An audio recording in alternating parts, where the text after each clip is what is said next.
बिस्मिल्लाहिर्रहमानिर्रहीम अल्लाहुम्मा सल्लि अला मुहम्मदिन व अला आलि मुहम्मद। अस्सलाम वालेकुम नाज़रीन, मैं हूँ आपका मेज़बान खालिद जमील और आप देख रहे हैं मेरा यूट्यूब चैनल। नाज़रीन, तीन बड़ी अहम खबरें हैं। पहली खबर ये कि DGISPR ने कंफर्म कर दिया है कि GHQ ने 6 सीनियर तरीन लेफ्टिनेंट जनरल्स पर मुश्तमिल समरी वजारत दिफा को भेज दी है ताकि chairman joint chief of staff committee और चीफ ऑफ आर्मी स्टाफ की तकर्री के लिए फ़ैसला किया जा सके। इसकी डिटेल आपसे शेयर करेंगे।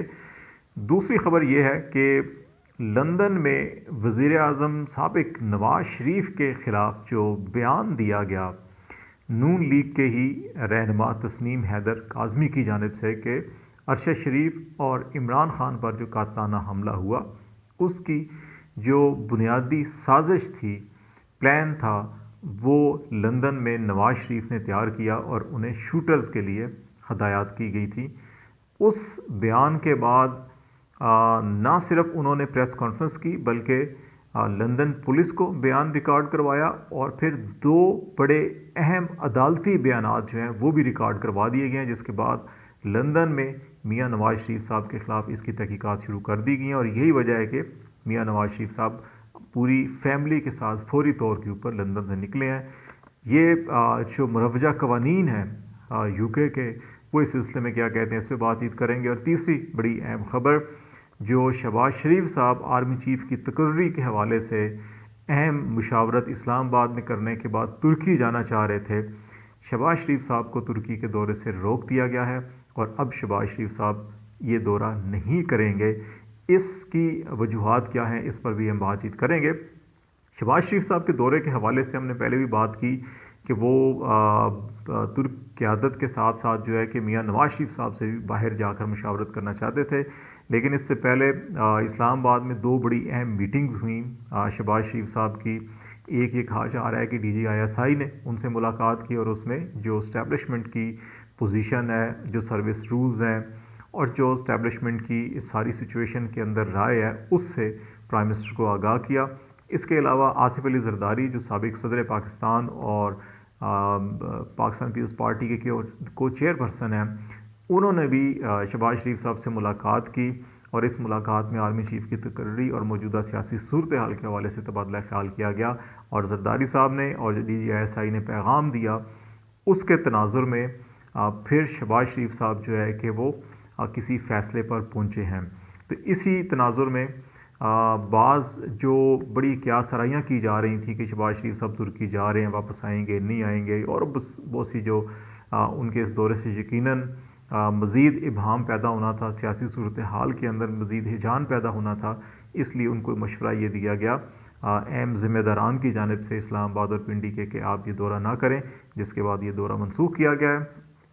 और दूसरा बड़ा मामला जो है कि वो मियां नवाज शरीफ साहब की जो ख़िलाफ़ तहकीकात हैं उसके हवाले से भी जो लंदन से हमें इतलात मौसूल हुई हैं उसमें यही बताया गया है कि तस्नीम हैदर ने ना सिर्फ लंदन पुलिस में अपना बयान रिकॉर्ड करवाया बल्कि अपने वकला के हमरा उन्होंने इसके बाद लंदन की 2 अदालतों में जो मुतल्लिका अदालतें होती हैं उनमें जाके एफिडेविट और जो कोर्ट स्टेटमेंट होता है, जैसे पाकिस्तान में दफ़ा 164 का बयान होता है, इसी तरह वहाँ पर भी एक अदालती बयान जिसको कहा जाता है, उन्होंने 2 मुख्तलिफ अदालतों में जाके बयानात दिए हैं। जो लंदन पुलिस है और अदालत ने उनके बयान को रजिस्टर कर लिया है और उस बयान की रोशनी में तहकीकात शुरू कर दी गई हैं और इसके साथ साथ जो तस्नीम हैदर हैं उनको सिक्योरिटी भी फराम की जा रही है, जो इनविजिबल सिक्योरिटी है वो फराम की जा रही है।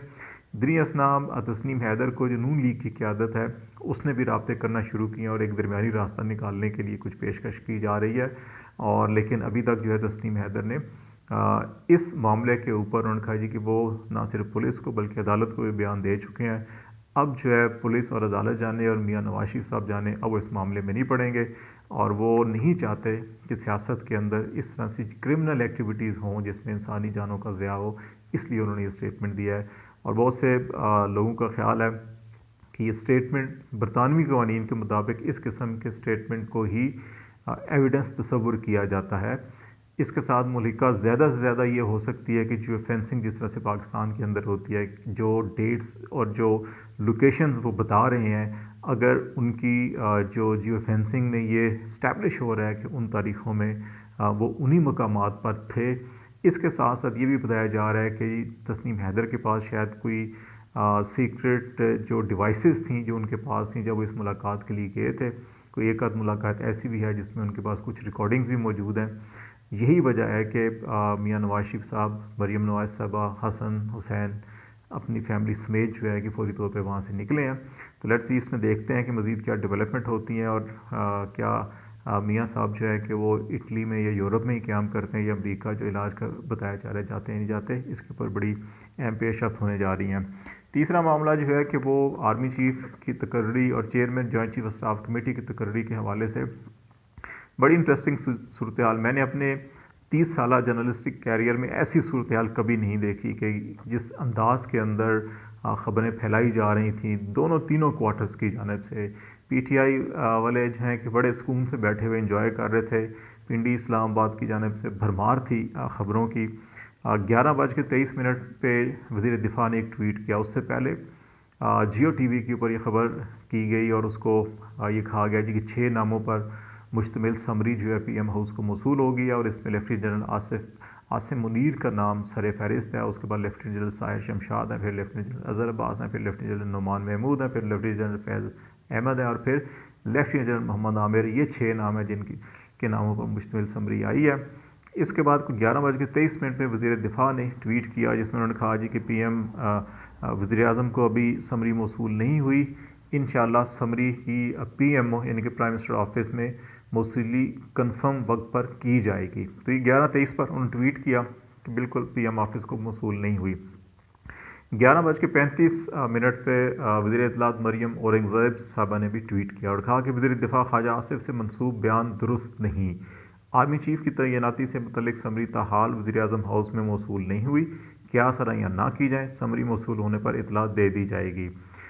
इसके बाद तकरीबन कोई आधा घंटा 40 मिनट के बाद DGISPR की जानब से ट्वीट किया गया और वो उसमें उन्होंने कंफर्म किया कि GHQ has forwarded the summary for selection of CJCSC यानी कि chairman joint chief of staff committee and COS chief of army staff containing names of 6 senior most lieutenant generals to MOD mean ministry of defence. तो ये तमाम दिन जो है कि ये क्या सराहियाँ तबसरे तज्ज़िये और मफरूज़े होते रहे। शाम में ये ख़बर आई, उसमें 6 नाम भी दिए गए और ISPR की जानिब से ये कहा गया 6 नामों पर मुश्तमिल समरी भेजी गई है, नाम नहीं बताए गए। तो ये मामला इस वक्त जो है कि बहुत से लोगों का ख्याल है कि इसके ऊपर पॉलिटिक्स बहुत ज़्यादा की जा रही है, बहुत ज़्यादा बयानियाँ बनाने की कोशिश की जाए जो हमने पहले भी बातचीत की है। तो उसी क्या सराहियों और बयान आराइयों को ख़त्म करने के लिए सारा कुछ हुआ। अब बहुत से लोगों का ख्याल है कि PMLN के पास अगर समरी में वाकई आसिम मुनीर का नाम है तो वो इसको रिकमेंड करेंगे और प्रेसिडेंट जो है वो बाउंड हैं उस समरी को मंजूर करने के और इस तरह से आसिम मुनीर साहब आर्मी चीफ बन सकते हैं। लेकिन इस वक्त भी प्रेसिडेंट डॉक्टर आरिफ अलवी का कॉन्स्टिट्यूशनल रोल इंतहाई अहम है। कॉन्स्टिट्यूशन का आर्टिकल 48 जो है सदर की उन पावर्स से मुतल्लिक है जो सदर वफाकी काबीना और वज़ीर आज़म की एडवाइस पर जो है काम करते हैं, फंक्शंस करते हैं। आर्टिकल 48 जो है ये बड़ा इम्पॉर्टेंट है और इसका जो सेक्शन 1 है 48(1) है वो ये डील करता है कि प्रेसिडेंट जो है कि वो वफाकी काबीना या वज़ीर या प्राइम मिनिस्टर जो है कि उनकी एडवाइस के ऊपर अपने फ़राइज़ सर अंजाम देंगे। ये जो है 48(1) इस पर डील करता है। लेकिन इसके अंदर एक ये भी शिक मौजूद है कि प्रेसिडेंट 15 दिन तक जो है किसी भी समरी को अपने पास रख सकते हैं और फिर उस समरी को 15 दिन के अंदर अंदर जो है कि वो वफाकी काबीना को या प्राइम मिनिस्टर को नज़रसानी के लिए कह सकते हैं और उसके बाद अगर दोबारा नज़रसानी शुदा जो समरी प्रेसिडेंट के पास दोबारा आएगी तो वो फिर मज़ीद 10 दिन के अंदर जो है कि उसके ऊपर फ़ैसला करेंगे और अगर वो फ़ैसला नहीं करते तो फिर फेडरल गवर्नमेंट उसके ऊपर जो है कि उसको अप्रूव समझ के जो है नोटिफाई कर सकती है। तो इस एतबार से अगर फ़र्ज़ महाल 24, 25 या 26 तारीख तक का टाइम है अगर आसिम मुनीर को आर्मी चीफ लगाया जाना, जो लॉजिकल बात जो एक तोजी पेश की जा रही है। अदरवाइज़ तो जो सर्विस रूल हैं उसके मुताबिक तो सीनियरिटी लिस्ट 29 नवंबर से बनती है और अगर इस लिस्ट के अंदर आसिम मुनीर का नाम है जैसा कि हुकूमती हल्के कह रहे हैं, अगर इसको मान लिया जाए तो फिर 26 तक इनका ऑर्डर होना ज़रूरी है। अगर नहीं होता तो 27 तारीख को प्रेसिडेंट ऑफ पाकिस्तान ये कह सकते हैं कि ये साहब जो हैं ये रिटायर्ड हो चुके हैं और रिटायर्ड शख्स जो है वो आर्मी का चीफ नहीं बन सकता। इवन प्रेसिडेंट इससे पहले भी ये कह सकते हैं कि इसके जो है कि क्रेडेंशियल जो है कि वो ठीक नहीं है, ये क्योंकि रिटायर हो रहे हैं और ऐसा शख्स मुतनाज़ होगा तो इसको आर्मी चीफ नहीं बनाया जा सकता। प्रेसिडेंट इस समरी को 15 दिन रोक भी सकते हैं, लेकिन उसमें ये बात होगी कि फिर वो डेट गुजर जाएगी और नया आर्मी चीफ ने 29 को कमांड चेंज होनी है। तो अगर सदर जो है कॉन्स्टिट्यूशन रोल प्ले करते हुए इसको रोक के और 27 तारीख की सुबह को इतराज़ लगा के भेज देते हैं तो फिर उस वक्त तक आसिम मुनीर रिटायर हो चुके होंगे और फिर दोबारा वफाकी हुकूमत को ये समरी भेजनी पड़ेगी। तो इस हवाले से प्रेसिडेंट का ये बड़ा अहम रोल है। 48 सेक्शन जो आर्टिकल है 48 कॉन्स्टिट्यूशन ऑफ पाकिस्तान का, इसका सब क्लॉज 2 जो है वो बड़ी दिलचस्प है कि बिलावल भुट्टो जरदारी ने कहा कि प्रेसिडेंट ने अगर कोई रुकावट पैदा करने की कोशिश की तो उनके खिलाफ जो है कार्रवाई की जाएगी। 48(2) ये कहता है कि प्रेसिडेंट इस ज़मन में जो समरी 15 दिन रोक सकते हैं, फिर 10 दिन बाद उसको मज़ीद रोक सकते हैं, तो 25 दिन प्रेसिडेंट के पास होते हैं किसी भी समरी को रोकने के लिए। वो कॉन्स्टिट्यूशन उनको ये पावर दे रहा है कि वो अपनी कॉन्स्टिट्यूशनल पावर यूज़ कर सकते हैं और ये भी इसमें लिखा हुआ है कि इस किस्म की किसी भी इकदाम को किसी भी अदालत में चैलेंज नहीं किया जा सकता। तो इसलिए प्रेसिडेंट ऑफ पाकिस्तान का रोल जो है बड़ा अहम होगा।